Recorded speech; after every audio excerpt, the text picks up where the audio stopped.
Welcome to Death Side With. Our guest today is Tom Rozycki, SVP at CJP Communications. Tom, how are you doing? I'm excellent, Brian. Thanks for having me. Great. I want to point out that Tom was a nominee for the PR News Crisis Manager of the Year. With that stated and that experience in mind, Tom, what are you telling clients regarding crisis preparedness, crisis planning in light of the whole Japan tragedy?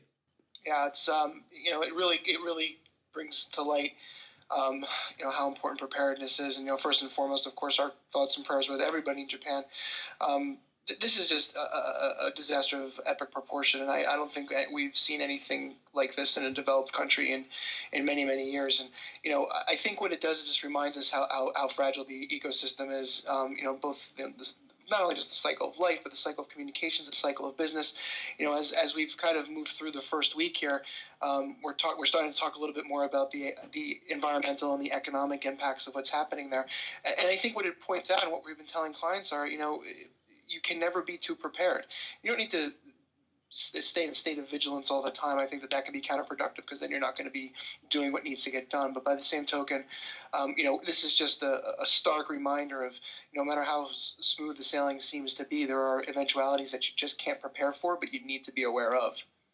Absolutely. We're not on the ground there, but media relations is a huge component of dealing with situations like this. What's your perspective from our side of the Pacific on how the government and entities that are involved here are communicating what's happening with the rest of the world? There seems to be a lot of confusion on the part of our public consumption and on the part of the media. Yeah, I think that's you're absolutely right. I do think that the Japanese government and the various ministries are doing an admirable job. I can't imagine what it's like to be on the ground over there, and when you're in the fallout from this type of a disaster is so catastrophic that communicating between government ministries or between the Department of Energy and their various regulatory bodies is probably proving difficult in and of itself.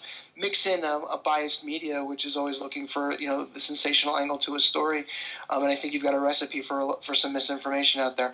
Quite frankly, I think that what I've seen so far from the Japanese government, and also from their royalty, I think the emperor has made his first public statement in a number of years regarding this tragedy, is trying to keep the citizenry motivated and hopeful. I think they're doing a good job. I also think that there is a very huge disconnect between the understanding of nuclear energy, how it works, what the risks are, and what's actually happening there right now. What we do know and what's actually happening, there's probably some disconnect there, but I think that over time we'll get a clearer picture, especially as it has to do with the nuclear facilities that are threatened by meltdown. Shifting a little bit from that, because that's such a heavy topic to deal with the emperor's first presentation in decades, actually. Yeah. What did you think of that? I know you probably saw clips of it. And are there any lessons that come out of that, or any tips you want to share with other marketers, communications folks, PR people about? Go ahead. Sorry, no, I think that the lesson here is, pulling out all the stops. I mean, this is unprecedented in this generation of Japanese citizenry. They've never experienced anything like this before, and I think what the emperor's appearance does is it galvanizes. It was important enough for him to make a public statement. This really transcends kind of business or politic or communications. This is really at its core a human crisis, and I think the emperor is stepping forward and saying, people of Japan, keep your head up. Basically, we will work through this. Devastation is all around, but we're a strong people. I think that goes miles into helping to kind of keep people's shoulder to the wheel. In every crisis situation, what people want more than anything is a figurehead, a kind of a lightning rod for news and information, or at least just somebody who's kind of seems to be in charge, whether that's figuratively or literally. I think the emperor's appearance, in my estimation, went a long way in saying, this is a tragedy of an epic scale, but we are all Japanese, and we will rise to the challenge. What more can you say? I guess is I mean, we won't know the death toll or the true economic and environmental toll of this crisis for months.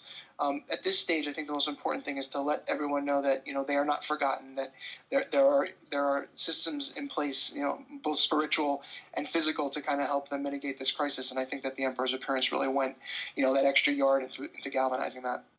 If you had to do a little sidebar on crisis tips for CEOs when they are forced to communicate bad news, and let's not talk about a natural disaster like this, but just Sure. communicating general bad news, what would the three bullets in that little sidebar be? What are your tips? Oh, three bullets for CEOs in a crisis situation. Um, well, if the last couple of years have taught us anything, I can give you the bullet points on what not to do very easily. That's fine. But That's good. no, but I'll stick to the positive. I think the first thing is to be human. I think that in crisis situation, in certain, a most recent crisis, BP, I always felt that some of the executives, when they would come to the podium, looked a little bit too refreshed, Mm. a little bit too rested.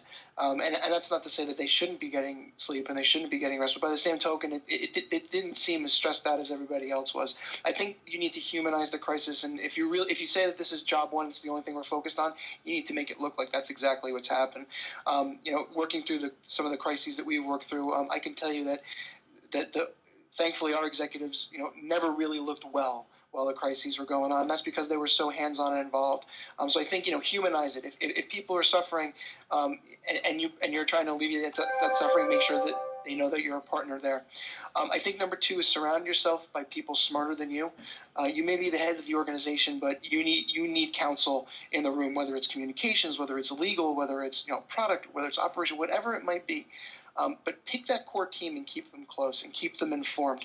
The more of a coalition you build with senior advisors, having people have a voice at the table, the better decisions you're going to be making through the crisis. They have to be made very quickly. There's not a lot of time for reflection or testing or focus groups. So what you want to do is build a coalition of trusted advisors that can help you make quick but sound decisions.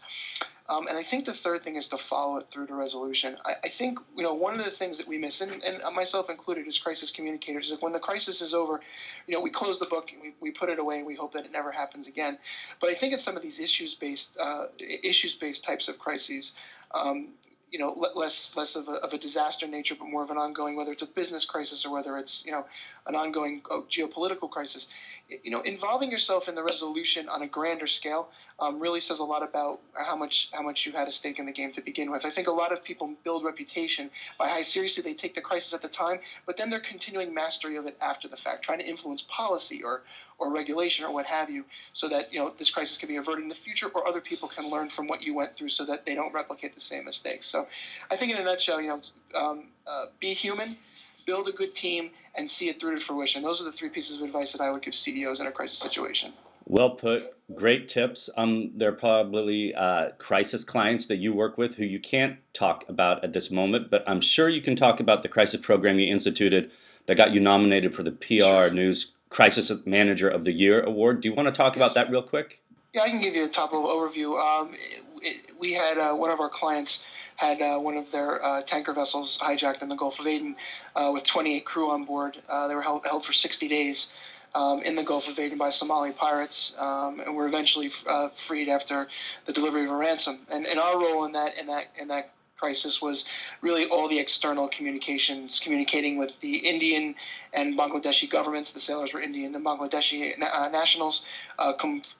Talking to the governments of those two nations, talking to the seafarers unions that they belong to, and most importantly, dealing with the families of the 28 sailors on board, and really trying to help them through the crisis. I think it was very interesting to me that throughout, we had told the families that going to the media could be detrimental to the process, because sometimes the pirates use that to their advantage, and I have to say that all 28 families held fast and did not take their grievances to the media, even in the darkest hours when we didn't know the condition of the sailors or how things were going, which is in stark contrast to, I think, some of the sensationalism that we see in other parts of the world where the media would be the first go-to.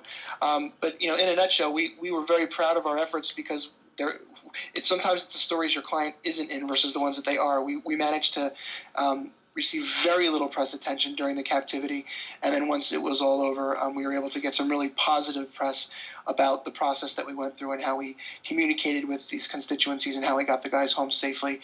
A little tired, a little thinner, but certainly safe and secure.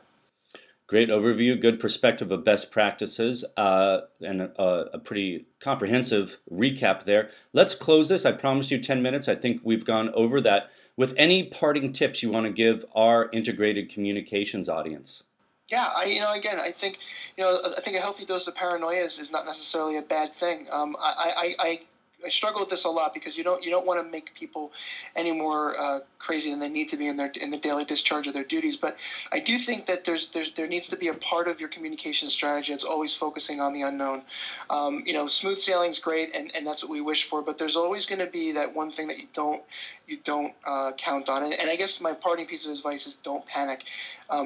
This too shall pass, and if you've taken the time to conceptualize how your organization will react at a crisis, not even what they will do, but how they will react in terms of building teams and getting ready to face the crisis head on, you'll be amazed at how much easier it is to mitigate the backlash from that crisis. So take the time to talk amongst your organizations. Don't scenario plan every bad thing that can go wrong, but definitely sit down and say, if something happened tomorrow, who's going to be steering the ship, who's going to be rowing the oars, and how are we going to get through this? Great. Thank you, Tom. Appreciate it. Wonderful overarching perspective and crisis tips there. It looks like your office is pretty busy in the background, so we'll let you we'll we'll let you get back to all of your desktop work and your crisis management work. We appreciate it, and let's do this again, Tom. Have a great day. Thanks for having me, Brian. Okay. Bye-bye.